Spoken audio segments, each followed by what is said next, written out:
something you can practice here and for the rest of your life is to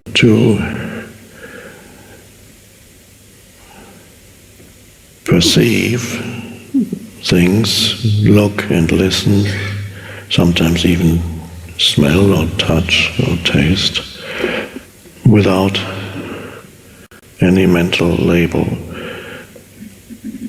This is an ideal environment to do it in nature, but you can do it anywhere, and it's not even a doing, we call it doing, just you look at something, or even not just looking around. So either from a specific thing, or you take in the totality of what's there, either in the room or out in nature, the sky, the trees, or you look at one thing and you're still while you look. And that's very important practice. And then you listen. Various sounds arise most of the time, and there's then always two things are there. There's that which arises in your sense perception, listening, seeing, and there is the space of consciousness in which it arises. You can also call it the light of consciousness in which it is perceived, without which there would be no perception. And whenever you do that,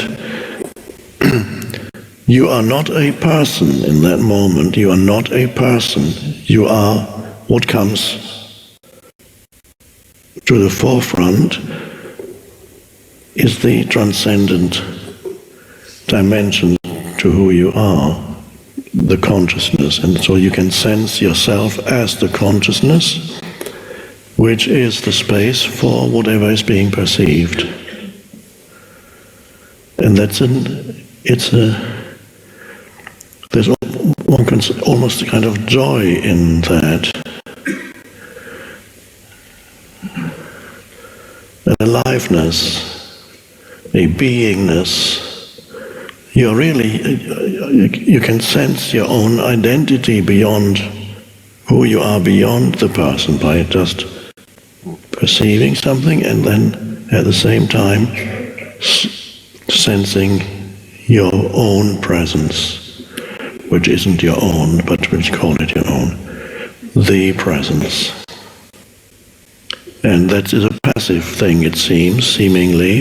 It's a taking in what's there. The next step is to practice being in that transcendent state of consciousness while things are going on around you, more challenging. Being in that state while you're engaged in some activity. Start with simple activities.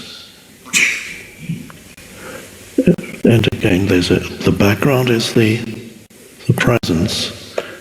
And you're doing whatever it is you need to do. For certain activities, of course, you need to think. And the thinker will start up. That's fine. When you speak, there's thinking, but you can, while you speak, you can still be connected to the transcendent. Then you don't speak from the level of the personality, then you speak from the more intelligent level of consciousness, the unconditioned consciousness. Very different kind of speaking. When you speak from the personality, whatever you say is colored and determined by the conditioning of your mind as the person. There's another way of speaking, even if it's a simple conversation, you're speaking from a truer, deeper level of who you are. And those words have a certain quality. You might not be saying necessarily anything significant, but those words have a certain aliveness and quality that is different from what comes from the personality level. So at any given time, there's the two dimensions to who you are, one could say. For the time being, let's put it like that. There's the personal level, and there's the transcendent you. And usually the transcendent in your normal daily life will be in the background. If you can sense that in the background, then you can deal with the stuff you need to deal with in the foreground of your life. Do this and this and this. Even thinking is in the foreground of your life. I have to think about this. And yet, at the same time, you sense yourself as the presence. So that's the depth within you. There's a stillness. There can be a stillness even while you're speaking. There's a stillness in the background. And when you've come to the end of a sentence, you might notice, there's a gap, and you're not thinking between the end of one sentence and the beginning of a new sentence. And so more and more, the transcendent self emerges more into your life, comes in more. And the conditioned self does not disappear completely, but the conditioned self becomes less dense. The density of the personality, that many people are in the grip of that. There's a heaviness to it. I can sometimes see how people carry this burden of a personality without not the slightest glimpse of anything beyond, and it's a terrible burden to carry. The only sense of self they have is that conditioned sense of self, and there's a heaviness to it and a density. And as the transcendent emerges more, the personality level becomes more lighter and more, one could say, transparent almost. So the light shines through more. The analogy you could use is a lampshade. When there's only the personality, the lampshade is so heavy, there's only a little bit of light shining through, but the layers of the lampshade are so thick that only very little comes through, and whatever comes through is totally formed by the lampshade. And then the shade gets a bit more transparent, and there's more light coming through. The same person is still there, the same lampshade, but there's a transparency to something deeper. And that's the only way you become more authentic, you become more truly yourself, the deeper, unconditioned self, which the Buddha calls the no-self. And if in spiritual terminology you could call Buddha nature is arising, Christ consciousness is arising, whatever you want to call it.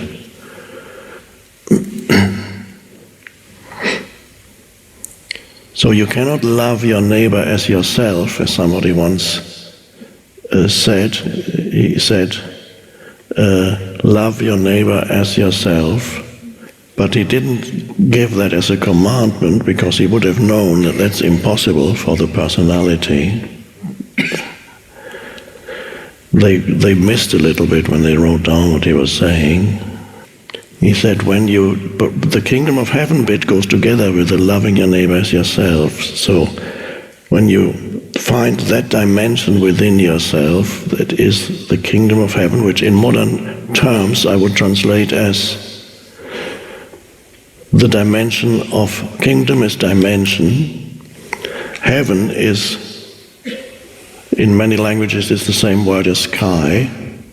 In French, in Spanish, in German, heaven and sky are the same word. So Jesus uses this thing, the sky, the vast expanse of the sky, as the closest word he can get to describing the inner space, the inner spaciousness. Sky has no form. Sky, we have a word for sky, but sky doesn't actually exist. There is no sky. There just seems to be a sky, because what you're seeing as the blue, if it's blue, is just the light against the background of the space, the darkness of space behind it creates that illusion that there is something there. But if you travel upwards, you will never reach the sky. You may reach the clouds, and then you go to the clouds, and then there's more sky, and finally it's gone. Where was the sky? There is no sky. So it has no form, so he used the best word he could find was heaven or sky, the kingdom of heaven, the dimension of formlessness, which is within you, he said. And that's the most important thing you in your life, to find that. That's priority number one. And then, as you find that, then you love your neighbor as yourself, because you recognize the same formless essence in you is the same formless essence in the so-called other, and then you love your neighbor as yourself. But no matter how hard you try, you can't real empathy, real loving kindness, real benevolence, real goodwill towards another. It's not really, you cannot sustain for very long if there's only the personality level. You have a resemblance of that, but it's usually the ego playing a particular role.